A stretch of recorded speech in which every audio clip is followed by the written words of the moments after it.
In Lesson 23, we're going to use the script component to cleanse our data with more advanced techniques. The script component is a data flow component which can be used as a source, a transform, or a destination. It also can be used for advanced cleansing that can't be done in the derived column transform. For example, you may want to do proper casing for data or run regex routines. All of these kind of components will be done with a script component, acting as a role of a script transform in this case. You can also use this to plug into third-party components, like for address verification or any component that you may download or install to maybe encrypt data or any of the number of things that you may have to do in your company. Now that you know a little bit about it, let me show you how to configure this. For this demo, I've dragged a data flow task over and a flat file source. As you can see my flat file source, I have data that's all uppercase.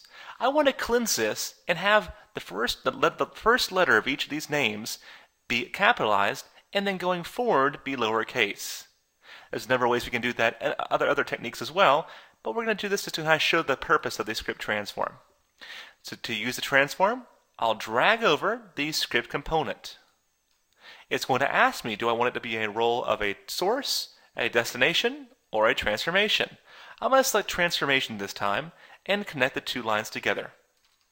Inside the script component, we can select the language that we want to use. I'll choose VB.NET in this case. And any kind of variables that we wish to pass in or out. In my case, I'm going to pass a variable in called myUserVariable. We can also create new columns in the input and output columns area right here. So in the output columns, I can create a brand new column that does not exist already. I'll just call this my new column, just for this purpose example. And it'll be an integer, but it can also be a string, or whatever the case may be. Okay, so I'll make mine a string. After you're all done configuring the data, you need to specify here which columns you wish to pass in. So I'll pass in my first name and my last name columns. I'll make that read-write, so I can read to it and write to it. Then in the script page, I'll click Edit Script. This will open up the script editor. With the script editor run, you have a few different subroutines that we need to talk about. The first subroutine is a pre-execute subroutine. This subroutine right here is used before anything in the task kicks off. So this is fired off one time per transform. The post-execute is fired off one time at the very end of the transforms running. So you can use this to set variables. The pre-execute, you can use that to initialize variables, to open up connections to databases. And then lastly, the most important one is the process input rows. This one is used to process every input row coming through it.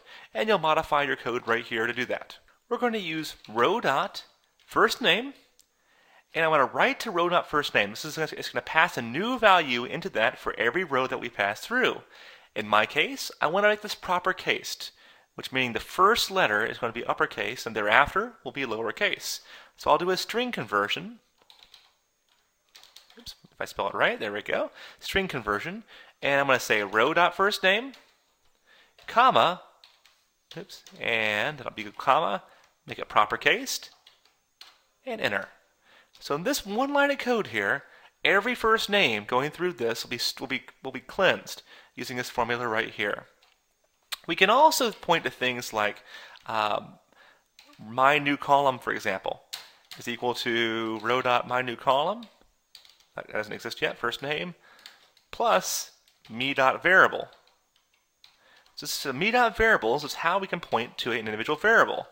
In my case, my variable is called myVariable. So that's how you can point to variables. You can only read variables inside of this one subroutine here. You can also write to variables in the post-execute subroutine. You can also read variables in the pre-execute. So this is a little bit about scripting. Now that we have that down, let's hop back over to our PowerPoints.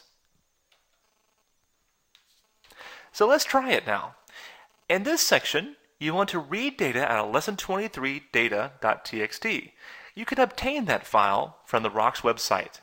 After that, check the birth date column and send it down to two different paths. One path is the validated data. The other one is bad data. So where it is actually a date, send it down the validated data. Otherwise, send it in the bad date column. So we can do that with a new technique I have not showed you yet. We also want to check the date first purchased. If the column's anything other than a date, then set it to today's date. So let's begin. I'm going to create a brand new package here that we'll work from, and I'll create a new flat file connection manager. I'll just call this Lesson23.data. And browse over to the file. In my case, it's in my Documents folder, but it could be wherever you download the files to. So in my case, I've got it under the Code folder and here. The column names are in the first row, and when I go to Columns, all the data looks fine. The problem that we're going to find, though, is that these dates, the birth date column here. So in our case, many of these birth dates are not valid. If I kind of look down, you'll see a number of them, the word unknown, for example, which is not a valid birth date, of course.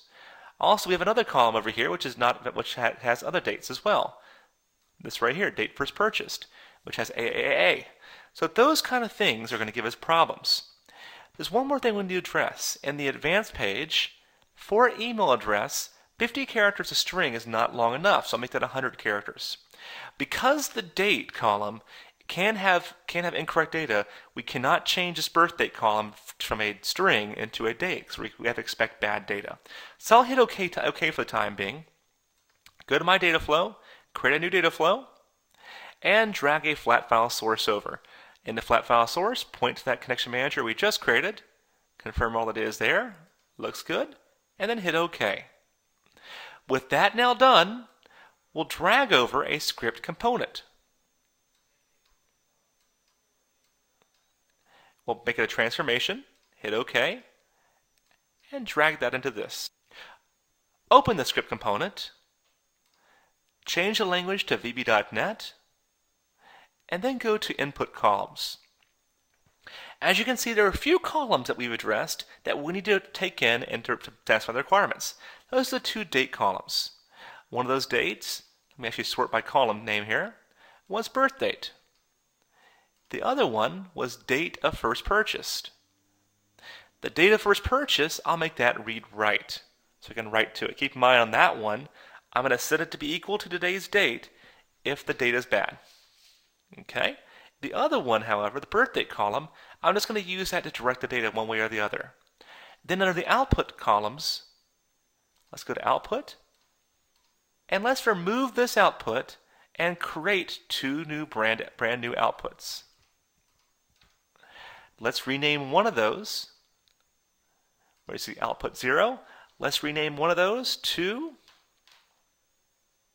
validated data. The next one should be called bad data.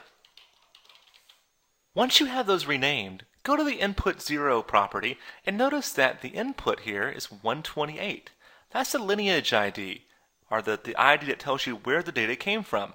So in our validated data and our bad data, from the drop-on box right here, we're going to pass data to this by selecting 128 for both of those. We also need to specify here the exclusion group. So in this case, we're going to set it to the value of 1. And same thing over here as well. We'll set it the same exact number. Anything other than 0 is the important part. Next, let's go to our script page and hit Edit Script, and we're ready to write our script now. The script for this will be fairly simple compared to the progress up to this point. So our first step is to see if our date first purchase is actually a date. If it is, I'm going to specify a quick ifs clause here. If is date, point to my row.date first purchased is false. Then let's say the row.date first purchased is going to be equal to now. So in other words, if it's not a date, then make it equal to today.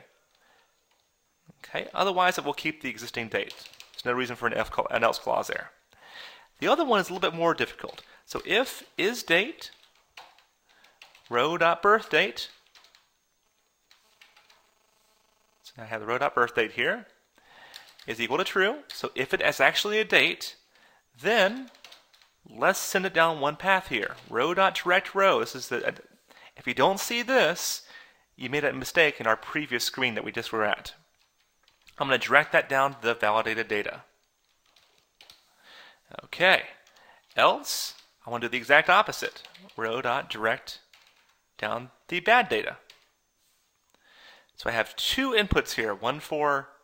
Two green lines will come out of the script task. One to go this way and one to go down the bad data. Okay, so we end the if, we end the subroutine, and we're all set. I'll hit OK. This should turn from the red line to nothing. And I'm going to drag over. Now, we're assuming we don't care about a destination in this case. So let me go ahead and just drag over two union nulls and connect those. Notice I have two green lines now. Validated data goes this way, and our good data goes this way. Our bad data goes this way, excuse me. I'm also going to create a data viewer so we can kind of watch this. I right-click and say data viewer, hit the add button, hit OK, and I'll do the same thing over in the bad data as well. Data viewer, hit add, hit OK, and let's run the package. Now we should see two grids pop open. This is my bad data, that's my good data.